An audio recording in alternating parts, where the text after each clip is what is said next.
We learned that ISDs and public charter schools actually are not treated equally by code and by law.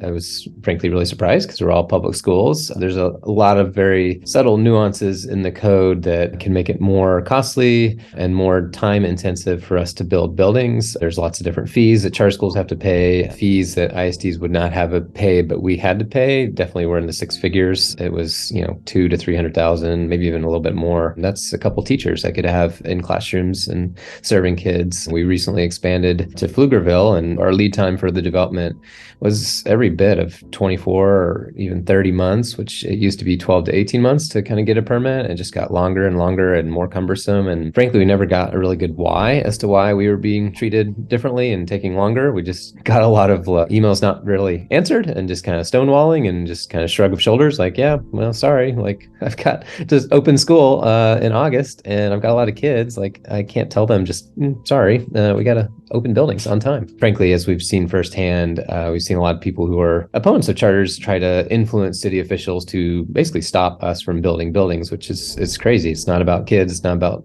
providing great education. It's just politics and silly stuff. It's an equity issue for me. When traditional public schools don't have to do the same thing, like why are we being treated differently? There was a building that was a private school, literally across the street, and they put their school up for sale. Went to the city and we said, hey, we want to buy that building and we want to move in. And they said, well, you have to get city council approval to move. We went to the city council member whose district that is, and he said point blank to our face, I will not approve this if you are intending to expand. I will only approve this if you are not expanding.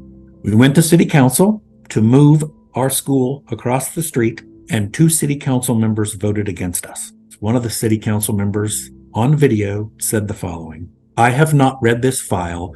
I do not know what charter school this is, but I'm sure they're bad. I don't know what Dallas ISD school is over there, but I'm sure it's good. I vote no.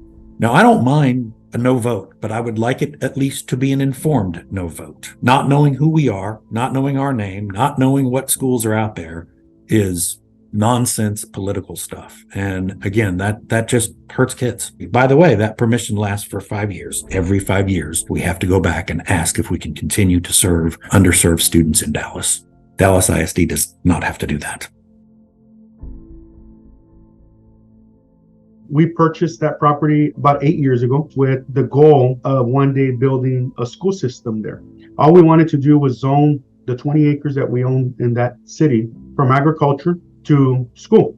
Attorney General Ken Paxton has a ruling where you can't stop a church or a school from rezoning their property to what it should be in the state of Texas. They said, well, because you don't have plans for that property, we can't approve it. Well, your application doesn't say that we need that. It's just a simple rezoning from agriculture to school. After it's rezoned, then we give you the plan. Who wouldn't want a school system and their community that will bring jobs to the city, will bring a high level of education and academics to a community?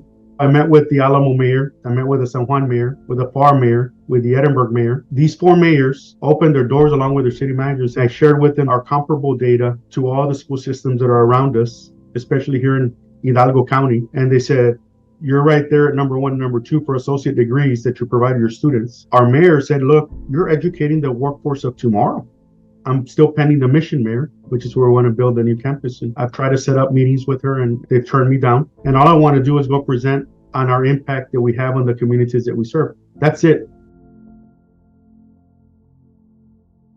The first step is to seek what's called a special use permit from the city. We were requested to do a traffic impact analysis ahead of our special use permit. We have now completed over 10 iterations of school design. We have still not secured a special use permit. The major crux has been the stacking. The second iteration that we offered was going to be 2,500 feet of stacking, more than enough for our normal traffic queue. By the time we got to the 8th, 9th, 10th iteration, we were up to 5,500 feet of stacking being required. We couldn't find any public school in the area that required this much stacking. At one of the commissioners' meetings that we presented at, a commissioner asked, didn't we just approve a public school that had a much lower amount of stacking? The answer was, yes, well, this is a charter school. We're looking at $1.2 million increase in the cost of the plan. It's more concrete, it's stormwater impacts, all of those things add up. But it would be a godsend to be able to say, you can't do this because you couldn't do this to an ISD. We're just looking to be treated fairly. We're not looking for any special advantages. Just treat us the way that ISDs are treated, and we're good. We're just asking for fair shakes. The treatment of a high quality public school. I'm not asking for special rules. I'm not asking for a favor. I'm not asking for easier. I'm asking for the same.